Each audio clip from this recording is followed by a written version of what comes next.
Muito bem, povo de Deus.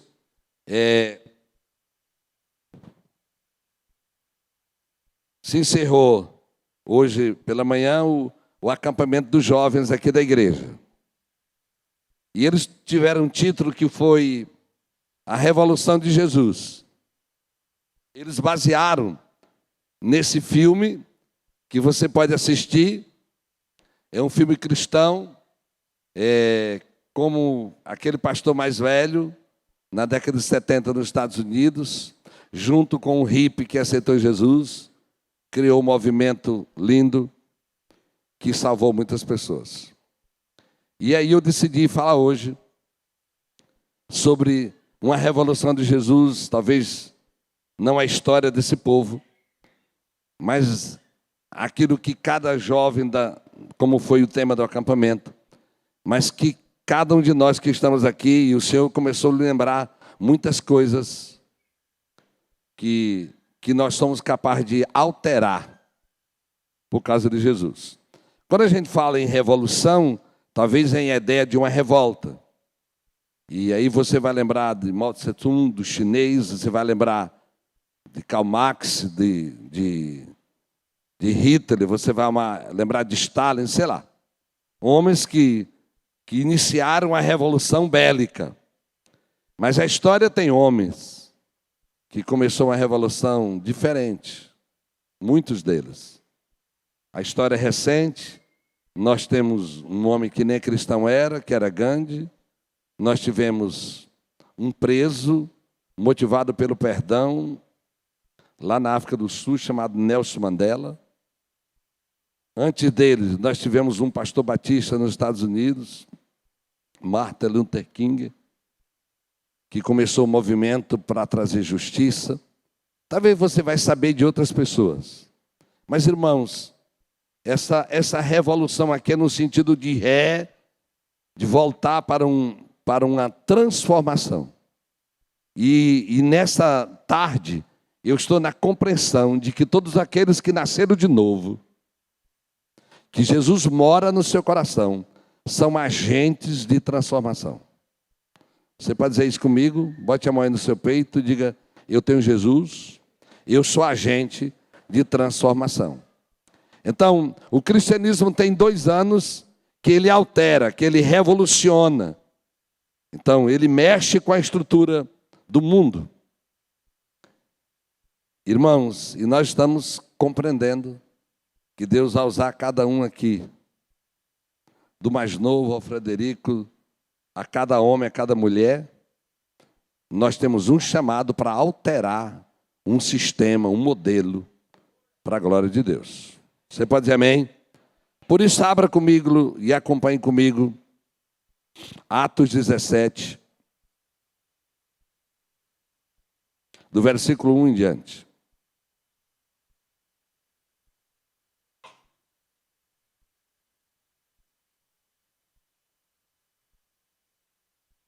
Tendo passado por Anfípolis e a Polônia, chegaram a Tessalônica, onde havia uma sinagoga judaica.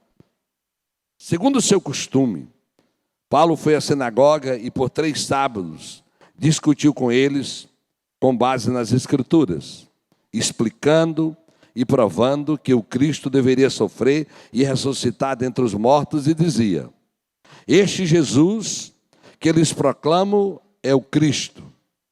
Alguns dos judeus foram persuadidos e se uniram a Paulo e Silas, bem como muitos gregos tementes a Deus e não poucas mulheres de alta posição. Mas os judeus ficaram com inveja. Reuniram alguns homens perversos dentre os desocupados e com a multidão iniciaram um tumulto na cidade. Invadiram a casa de Jason e em busca de Paulo e Silas, a fim de trazê-los para o meio da multidão. Contudo, não os achando, arrastaram Jason e alguns outros irmãos para diante dos oficiais da cidade, gritando: esses homens que têm causado alvoroço por todo o mundo, agora chegaram até aqui. Vamos ler comigo essa parte B, do versículo 6. Vamos lá? Esses homens que têm causado alvoroço por todo o mundo, agora chegaram aqui. Você pode dizer amém? Esse é outro, esses que têm causado, que têm transtornado o mundo, chegaram até aqui. A igreja, a cidade de Tessalônica, os judeus, agora estavam sabendo daquilo que fora feito em outras cidades que também chegaram ali. Como?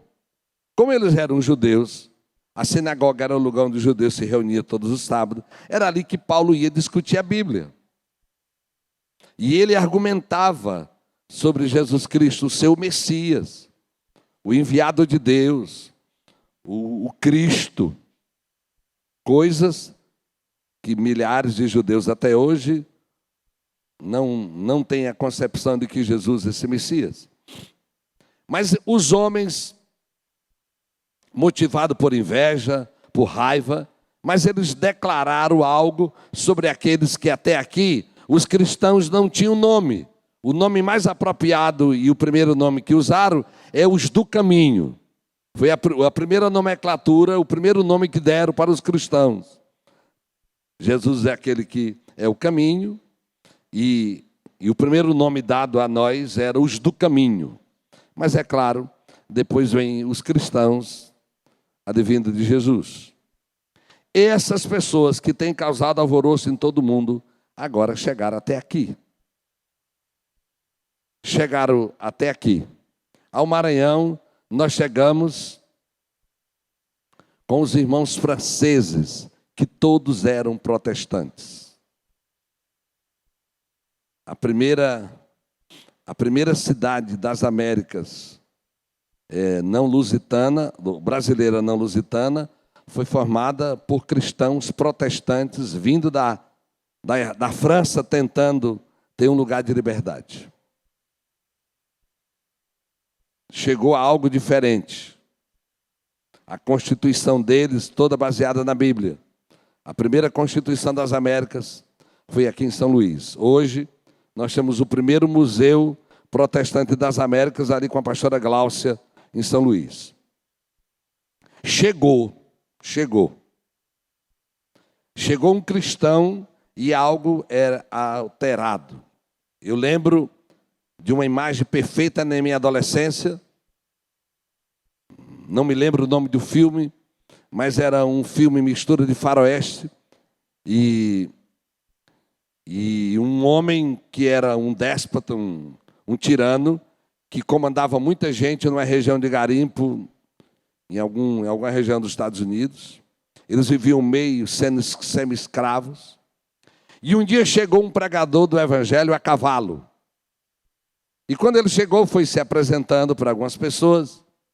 E chegou a notícia para aquele homem ruim. Chegou um pastor, um evangelista, que veio pregar o evangelho para nós. E o homem chamou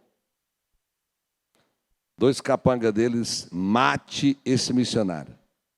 Moço, não mate esse missionário. Ele veio causar problemas. Ele trouxe esperança para esse lugar. Eu nunca me esqueci daquele, irmãos. Um dia Jesus estaria me chamando para ser anunciador de esperança. O evangelho, quando chega, ele denuncia o que é errado. O evangelho, quando chega, estabelece Jesus como único e suficiente para mudar uma realidade. Por isso, o evangelho estava chegando aqui. E eles não poderiam aceitar. O evangelho estava chegando em Tessalônica para mudar uma realidade e as pessoas não queriam. Onde o evangelho chega, ele caracteriza 2 símbolos do evangelho. É que ele é luz e que ele é sal. Onde tem sal tem sabor, onde tem luz dissipa as trevas. O evangelho é representado por sal e por luz. Com toda a realidade, irmãos, onde o evangelho chega, ela vai alterar. Como é que ela é alterada? E eu tenho a convicção no meu espírito, irmãos, que...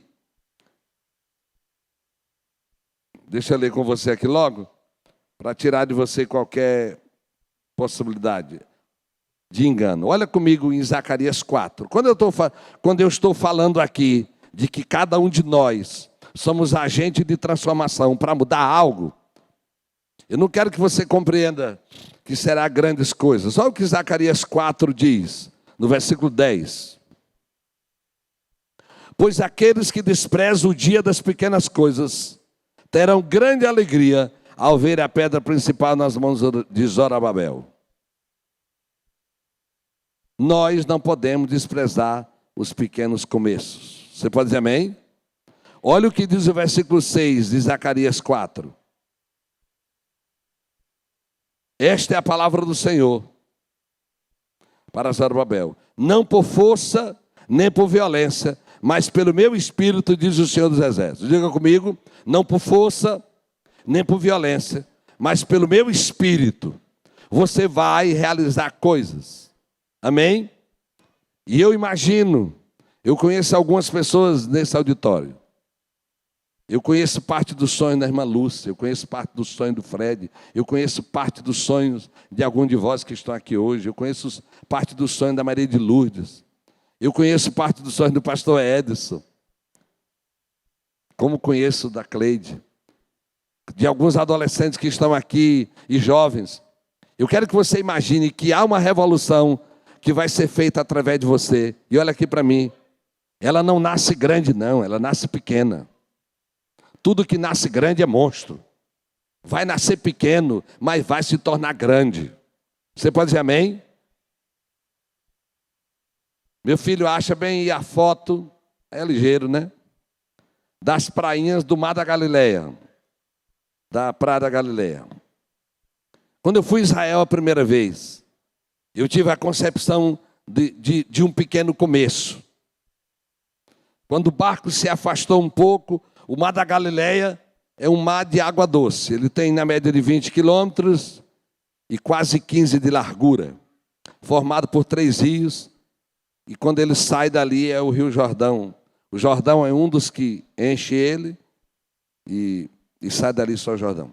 E quando nós estávamos olhando para aquelas prainhas pequenas, JB de Carvalho, que era o líder da caravana, ele disse assim: irmãos, esse lugar que nós estamos olhando foi um lugar de começo. Por aqui Jesus começou há 2000 anos atrás, chamando homens para um projeto.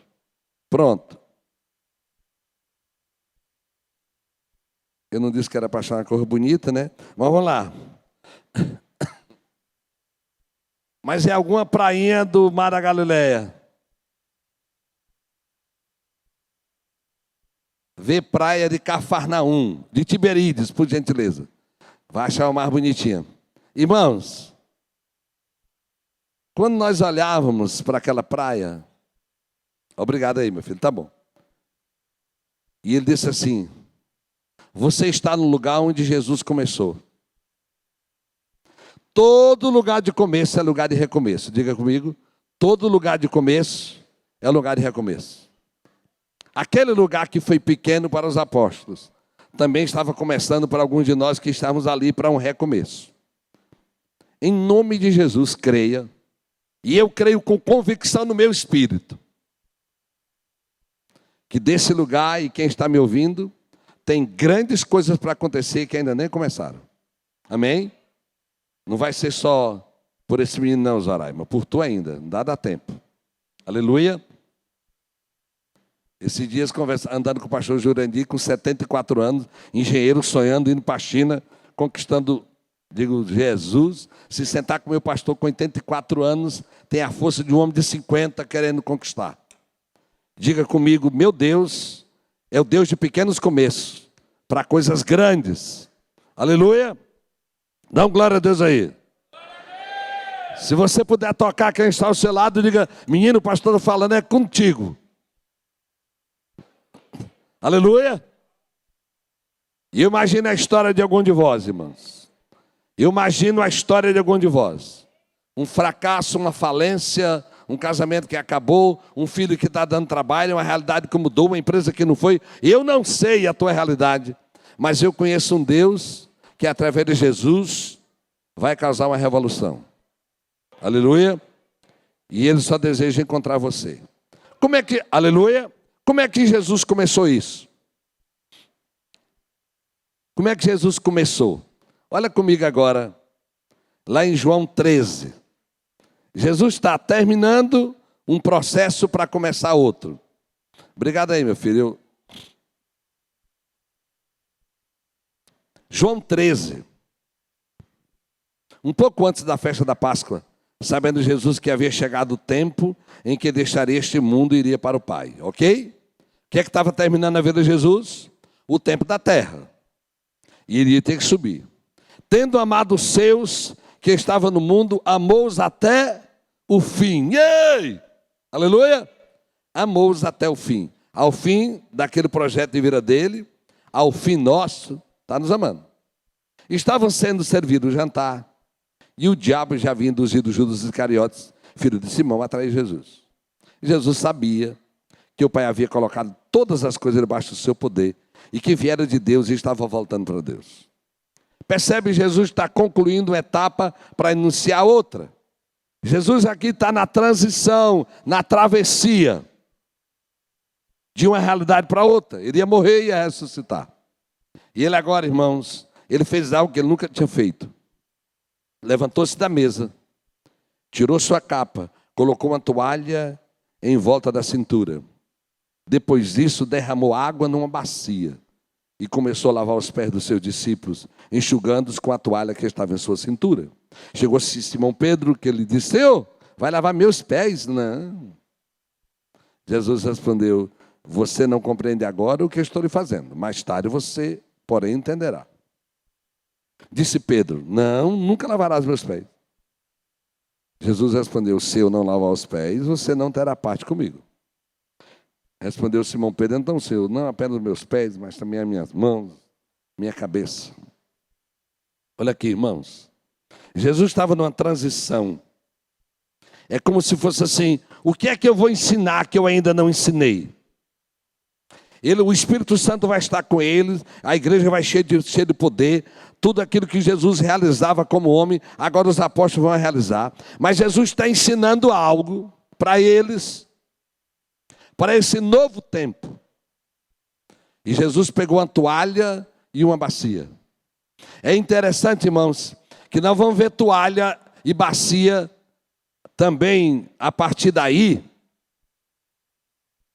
quando Pilatos pega uma bacia, a bacia da covardia, e lava a mão para se esquivar de Jesus. Agora Jesus pega uma bacia e uma bacia, água e toalha, e ele as entrega à sua igreja como ferramenta para um novo tempo que viria, para uma revolução que iria alterar o mundo. A revolução do amar, do servir, do amar, do servir, do perdoar, do servir. Diga comigo: eu tenho uma toalha e uma bacia. Diga: eu tenho uma toalha e uma bacia. Impressionante que Jesus já tinha tirado a espada de Pedro. Pedro, guarda essa espada. Jesus não entregou uma faca, um facão para Pedro aqui, ó. Você está numa guerra, não. Espada é a nossa boca contra as trevas. Para pessoas, nossa ferramenta é bacia e toalha. A revolução que Jesus ia fazer no mundo, e aquilo que ele vai fazer através de você, escute o que eu estou lhe dizendo. O que ele vai fazer através de nós sempre passará pela toalha e passará pela bacia. Sempre a toalha e a bacia vai revelar o caráter de Jesus e vai impactar a vida das pessoas. Em nome de Jesus. Esse evangelho que é uma notícia diferente. A ferramenta de Jesus foi uma toalha e uma bacia. As pessoas que marcaram a história da nossa vida, e aquelas que ainda vão marcar, e as pessoas que nós vamos marcar a história da vida delas, foram as pessoas que usaram toalha e bacia, tiveram paciência, que nos serviram, que demonstraram amor. Pedro se escandalizou com Jesus aqui, porque isso era um trabalho de escravo.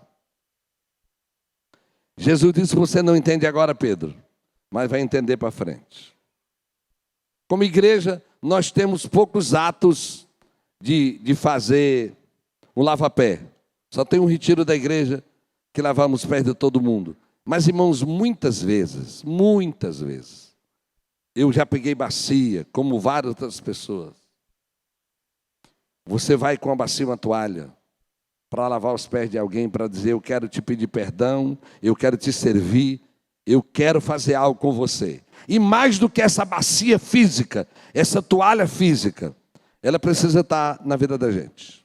Quem usa toalha e bacia está gerando algo novo, está amando, quer servir, quer ser útil na vida das pessoas. Glória a Deus! Diga comigo, glória a Deus! Irmãos, nessa caminhada, nós vamos fazer algo que reflita Jesus na vida das pessoas. Algo que reflita Jesus. Eu tenho dois entendimentos de crianças. Um entendimento eu li em um jornal.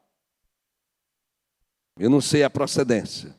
Uma senhora que numa rua de comércio, ela viu um garoto que estava descalço e ela sentiu a direção de trazê-lo para dentro de uma loja e ela comprou duas coisas, ou um tênis, uma sandália, um sapato e uma sandália, alguma coisa. E ele era um garoto, não era adolescente, mas... E quando ela entregou aquilo para ele, ele olhou para ela e disse assim: a senhora é Jesus? Como que um garoto de 12 anos não sabe que Jesus é homem, é do sexo masculino? Mas o que é que aquela criança queria dizer? Só Jesus agiria igual a senhora agiu. E a outra história verdadeira, verídica, que é Eliane, uma maranhense de São Luís, que foi estudar no Recife. E ela desejou, naquela época tinha muitos meninos de rua no centro do Recife. Eu era um dos que trabalhava à madrugada, evangelizando, a história muito comprida, aqueles garotos. Muita lembrança. Imagino quantos garotos eu carreguei, irmãos, que enquanto eles estavam deitados, dormindo, pessoas maldosas jogavam álcool e tocavam fogo. Quando a gente queria reuni-los, tinha que levar nas costas da gente para um lugar, para lanchar, muita coisa. Tinha muitos garotos e a Liane, Deus colocou no coração dela que ela ia ensinar a ler, alguns meninos a ler. Ela se concentrou na Praça Joaquim Nabuco e nos 2 ou 3 dias ela ia por semana naquele lugar. Muito lento, muita droga, muita cola. Mas naqueles dias aconteceu algo interessante que marcou minha vida. Você deve ter visto nos centros, e quanto maior a cidade, muita gente com aquele microfone: Jesus Cristo vai para salvar, Ele quer perdoar pecado. Muito.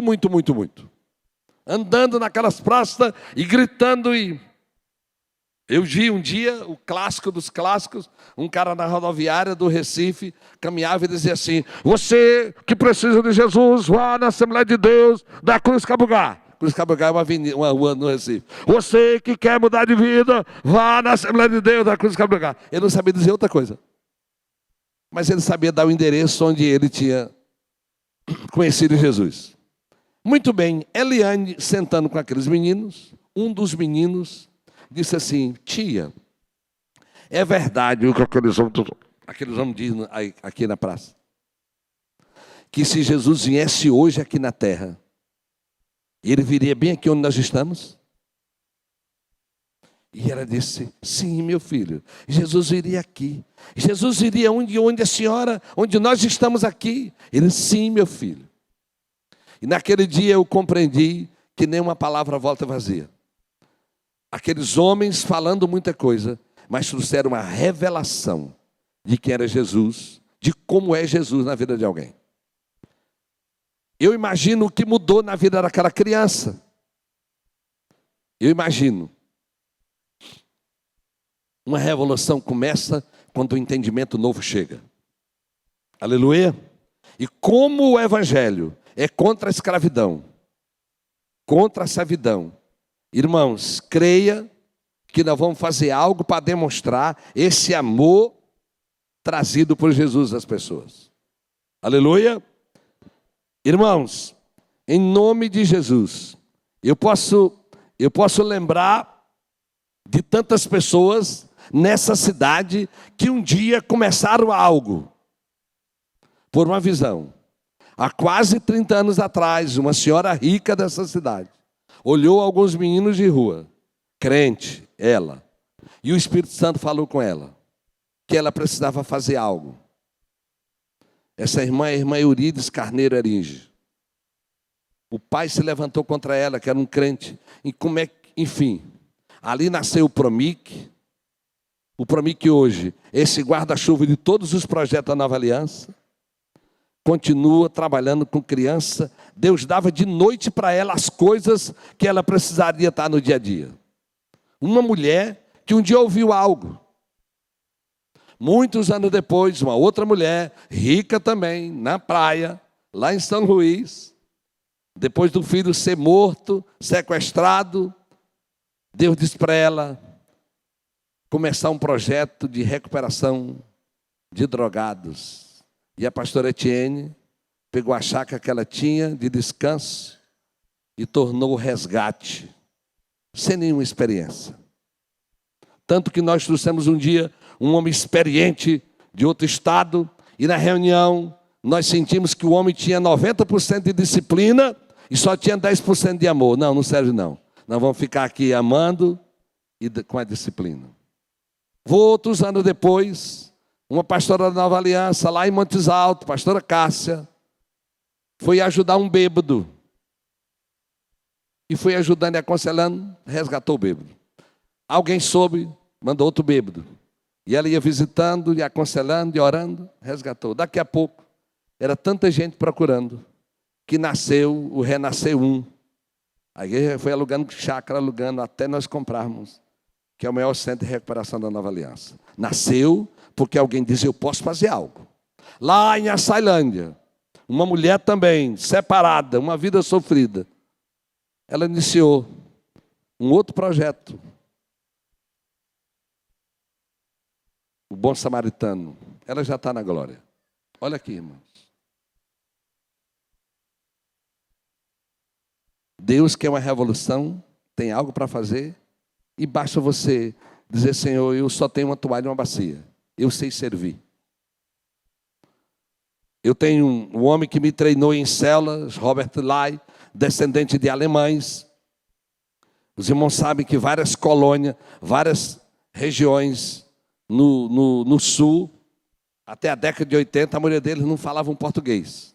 Melhor dizendo, até 1945, com Getúlio Vargas, eles não sabiam nada de português, foi obrigado a uma lei. Enfim, colônias de povos ali. E os alemães, e a mãe desse homem era uma dessas alemãs, que não sabia falar português, mas era crente. E ela tinha vontade de falar do evangelho, de dizer alguma coisa.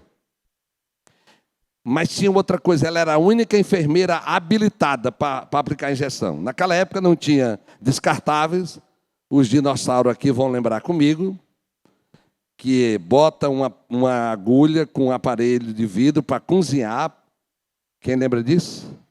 E o bicho é grosso, parecia coisa de cavalo. E aí você esteriliza e vai aplicar. Ela era, nessa comunidade, a única mulher que sabia aplicar a injeção. Mas não sabia falar português. Mas era crente. Ele disse que ela, de noite, fazia bolos. E quando a pessoa vinha para aplicar a injeção, ela botava a vasilha da injeção e a vasilha do café. Para que desse tempo, ela dizia algumas palavrinhas para aquela pessoa. E assim ela foi ganhando pessoas para Jesus, com muita luta, porque o português dela era muito fraco. Ela tinha uma maneira de servir que era aplicar a injeção. Mas tinha que ser muito lento para ela poder dizer alguma coisa. Depois ela fazia mais, ela fazia um bolo e fazia café quando a pessoa chegava, para depois da injeção ela ir conversando. Em nome de Jesus, tem uma pequena coisa que você tem. Talvez seja a intercessão na vida de alguém. Talvez seja o que eu já ouvi dezenas de vezes. Alguém com alguém na sarjeta encontrou bêbado no chão. Um deles é meu amigo, um homem extraordinário da nação brasileira. E uma mulher passou por ele e disse, em nome de Jesus, eu te declaro que pelo poder do Cristo vivo, você vai ser um pregador do evangelho e eu me levanto para orar por você enquanto eu viver. Você pode dar glória a Deus? Talvez eu me disponha a orar por você. Eu me disponho a todos os dias lhe apresentar. Gente que talvez que ele nunca mais a viu. Mas há algo dentro de mim que vai causar uma revolução, porque Jesus é esse transformador de realidade. Aleluia! Em nome de Jesus. Creia, irmãos, que o projeto de Jesus continua de pé. Amém?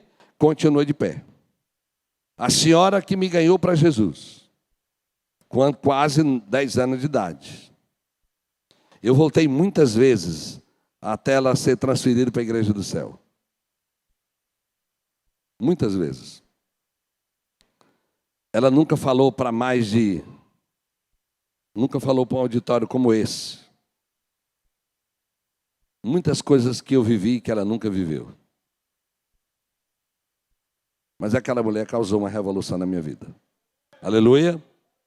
Aliás, irmãos, um dia o Senhor me fez voltar em todos os lugares onde uma semente foi plantada.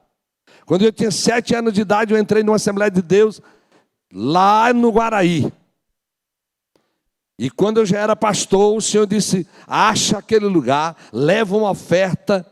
Irmãos, e pela graça de Deus, com a ajuda da minha mãe, eu encontrei aquele mesmo templo, e encontrei o mesmo pastor, já jubilado, nasceu na mesma cidade que eu nasci, no Piauí. Foi das maiores experiências da minha vida. Aquele homem não tinha ideia de que um dia um menino entrou naquele lugar, e eu sabia que uma coisa era diferente. Eu não aceitei Jesus naquele lugar, mas uma paz que eu senti, tinha algo lá que veio de Deus. E anos depois eu estava ali para dizer para ele, o Senhor agiu indiretamente, ou sem planejar, mas a unção de Deus do lugar alterou a minha vida. Voltei nos cristãos evangélicos lá em Grajaú, com 8 anos de idade, na Trizidela. Tenho decorado a cerâmica, tudo. Numa escola bíblica de férias, numa EBF. Lá não achei o pastor, mas já sei o lugar e fiz o que era para fazer. Como no meu pastor, que me batizou com 10 anos, que está com 92 anos, lá no interior do Piauí, que também o ano passado eu fui achá-lo. Olha aqui para mim. Talvez você não saiba, mas Deus quer usar você para mudar uma realidade. Se você talvez não seja o crente que você sabe que precisa ser, se ainda não está equilibrado como acha que é, mas olha, você não é mais quem era, e vai caminhando para ser aquilo que Jesus deseja. Mas não pare não, irmãos. Ninguém pode parar. Talvez alguém pode não lhe dar um microfone. Talvez você não tenha um microfone na mão, mas você tem toalha e bacia para servir. Aleluia. Há uma toalha e bacia na sua vida. Jesus lhe entregou. E essa pequena coisa vai gerar uma mudança. Há uma revolução para fazer. Quando você vai assistir esse filme, você vai lembrar de alguns atos muito simples na vida de um pastor. Primeiro, a liderança dele não queria que os hippies entrassem no templo, porque ia sujar os carpetes.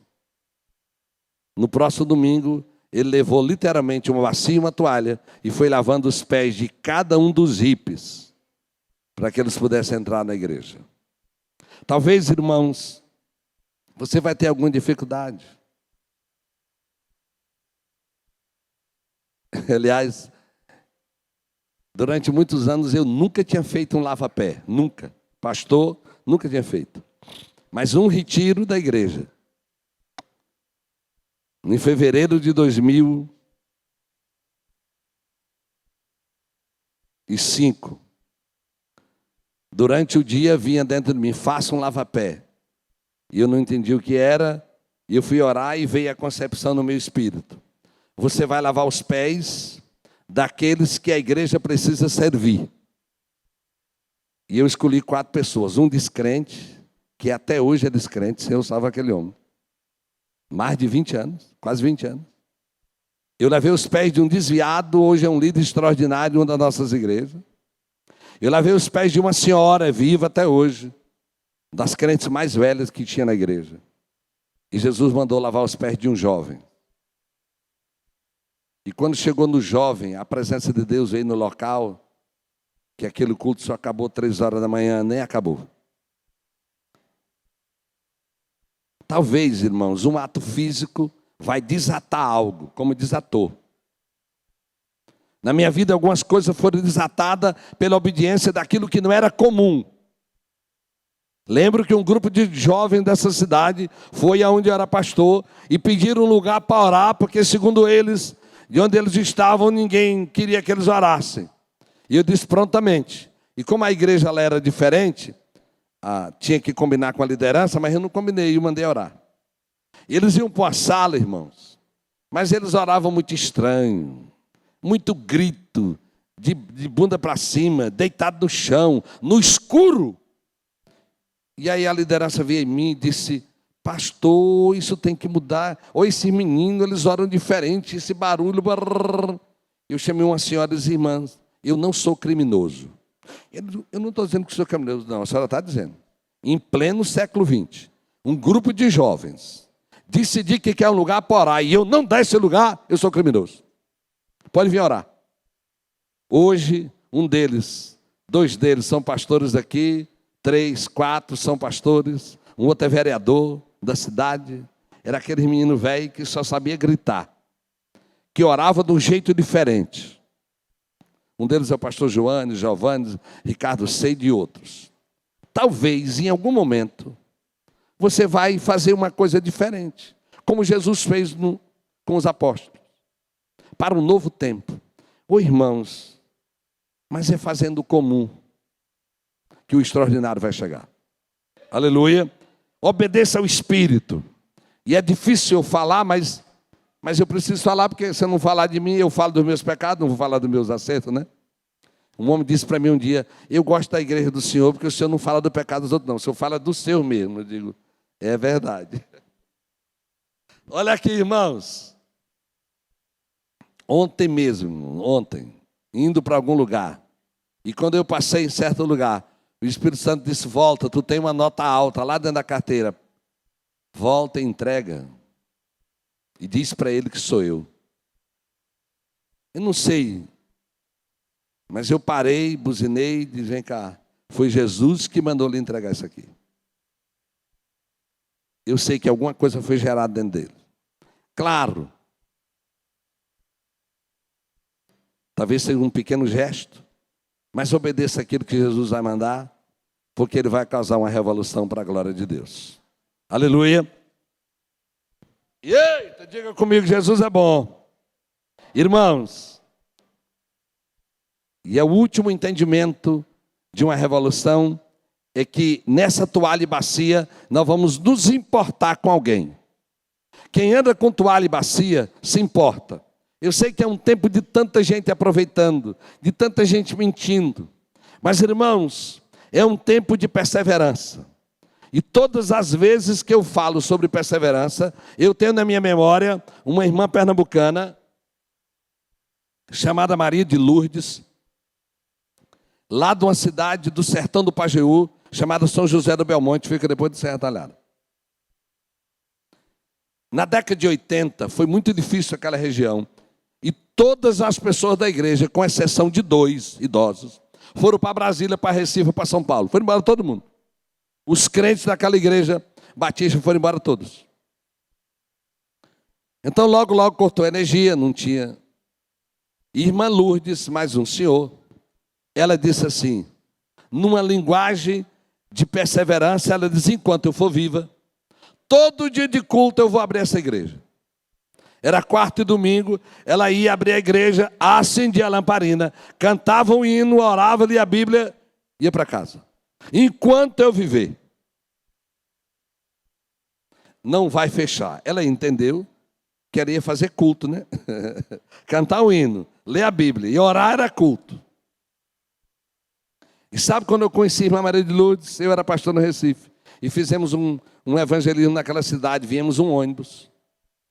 O templo, que era da mesma época, chegou aquele culto, no domingo, que o templo estava cheio de novos convertidos, e a rua lotado de crentes que tinham voltado, e de nós do Recife. uma mulher perseverou no que ela nem sabia. E uma realidade foi mudada. Aleluia. Maria de Lourdes, aquela senhora nunca podia imaginar que as orações dela iam mudar uma realidade. Mudou. Agora, só de novos crentes, aquela igreja estava lotada. Em nome de Jesus. Tudo que cresce vai precisar de muita sabedoria. Mas é uma revolução que Jesus quer fazer numa toalha ou numa bacia. Essa toalha e bacia fez revolução no mundo. Porque onde o perdão chega, onde o servir chega, vai mudar uma realidade. Aleluia. Você conhece pessoas que mudaram, que impactaram o mundo com toalha e bacia. Eu podia lhe citar vários. Hoje é nós que temos uma toalha e uma bacia, no nome de Jesus. Há uma revolução para acontecer e nós somos o agente de Jesus. Ele mora dentro de nós. Não é um sistema, não é um ministério, é Jesus. E nós vamos fazer para Ele e para a glória dele. Se coloque em pé, por gentileza.